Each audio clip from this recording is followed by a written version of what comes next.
Hi friends, welcome back to my channel. ఈ video వచ్చేసి చూసారు కదా, ఎంతో అందమైన బటర్ఫ్లైని ఎలా మేక్ చేయాలో చూసేద్దామా. దానికోసం అయితే ట్రేస్ అయితే కావాలి కదండి. ఆ ట్రేస్ ఎలా తీసుకోవాలి, ఎక్కడి నుంచి మనకి ఇమేజ్ అయితే వస్తుంది అని ఇన్ఫర్మేషన్ మొత్తం నేను షార్ట్ వీడియోలు అయితే అప్లోడ్ చేశాను. ఎవరైనా ఇలాంటి ట్రేస్ ఏ డిజైన్ అయినా, మగ్గం వర్క్ కానివ్వండి, ఏ డిజైన్ అయినా ఎలా డౌన్లోడ్ చేసుకోవాలి, ఎలా ట్రేస్ తీసుకోవాలి అని మన ఛానల్లో షార్ట్ వీడియోలో అయితే ఉంది. ఒకసారి వెళ్ళి చెక్ చేసుకోండి. ఈజీగా ట్రేస్ అయితే తీసేసుకొని ఇలాంటి అందమైన డిజైన్స్ అనేది ఓన్గా మేక్ చేసుకుంటే ఆ సాటిస్ఫాక్షనే వేరు కదండి. అది ఎలా మేక్ చేసుకోవాలో ఈ వీడియో అయితే ప్రాసెస్లోకి వెళ్ళిపోదాము. ఇలా అవుట్లైన్ మొత్తం B7000 గమ్ అయితే అప్లై చేసేసి జర్దోసి అయితే ఇచ్చానండి.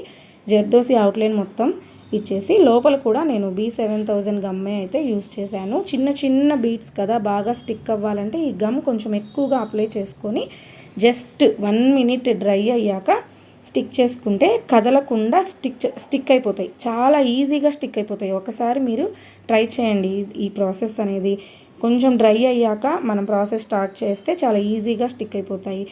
గమ్మిగా ఉన్నప్పుడు మళ్ళీ మనకి అది మళ్ళీ వెంటనే వచ్చేస్తుంది. ఇలా కొంచెం స్టిక్ అవ్వాలి అంటే డ్రై అవ్వనివ్వాలి. ప్రతి వీడియోలో అయితే నేను చెప్తున్నాను కదా, మీకు బోర్ అనిపించిండొచ్చు, కానీ నేనైతే చెప్పాలి కదా, కొత్తగా నేర్చుకునే వాళ్ళకి, కొత్తగా చూసే వాళ్ళకి మళ్ళీ ఐడియా ఉంటుందని మళ్ళీ అయితే చెప్తున్నాను. ఇలా స్ట్రైట్గా ఆ డిజైన్ అయితే ఏ షేప్లో ఉందో ఆ షేప్తో మనం ఈ బీట్స్ అయితే అంటించుకోవాలి. అప్పుడే మనకి వర్క్ చేసిన ఫినిషింగ్ అయితే వస్తుంది.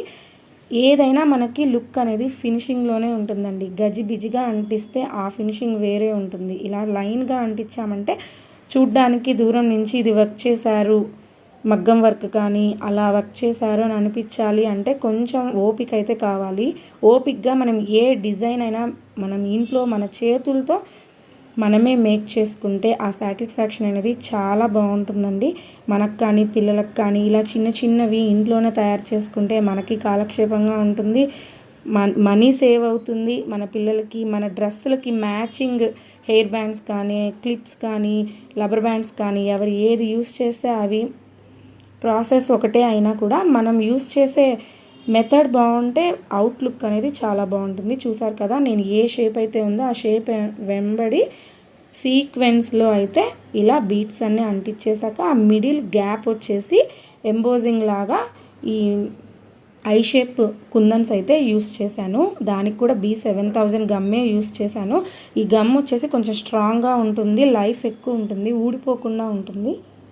ఇదే మనం బయట కొనాలంటే చాలా కాస్ట్లీ కదండి. మనం ఇంట్లో చేసుకుంటే ఒక హాఫ్ తులం బీట్స్ అయితే సరిపోతుంది. ఈ డిజైన్కి ఒక 20 రూపీస్కి కుందన్స్ తెచ్చుకున్నామంటే కుందన్స్ సరిపోతాయి. జర్దోసి కొంచెం 100 గ్రామ్స్ తెచ్చుకున్నామంటే ఇలాంటి ఎన్నో క్లిప్స్ అయితే మనం ఒకేసారి మేక్ చేసుకోవచ్చు. మన డ్రెస్సెస్కి, బ్లౌజెస్కి మ్యాచింగ్గా, వర్క్కి కూడా మ్యాచింగ్గా డిజైన్ అయితే చేసుకోవచ్చు. ఏ డిజైన్ అయినా ఎలా ట్రేస్ తీసుకోవాలనే వీడియోస్ మన ఛానల్లో ఉన్నాయి కాబట్టి అది చూసేసుకొని మన వర్క్కి తగ్గట్టు డిజైన్ కూడా మనమే మన చేతులతో ఓన్గా క్రియేట్ చేసుకోవచ్చు. నా ఛానల్ని మీకైతే ఇలాంటి ఐడియాస్ కోసం ఇవి నచ్చినట్లయితే నా ఛానల్ని సబ్స్క్రైబ్ చేసుకోండి. కొత్తగా చూసే వాళ్ళు ఎవరైనా సబ్స్క్రైబ్ చేసుకోండి, లైక్ చేయండి, షేర్ చేయండి మన వీడియోస్ని. మీరు లైక్ చేయడం వల్ల మరింత మందికి నా వీడియో అయితే ఫార్వర్డ్ అవుతుంది. చూసారు కదా, బ్యాక్ పోర్షన్ కూడా చాలా నీట్గా అయితే ఉంటుంది. ఇదే సేమ్ డిజైన్ లబ్బర్ బ్యాండ్కి కూడా మేక్ చేసుకోవచ్చు.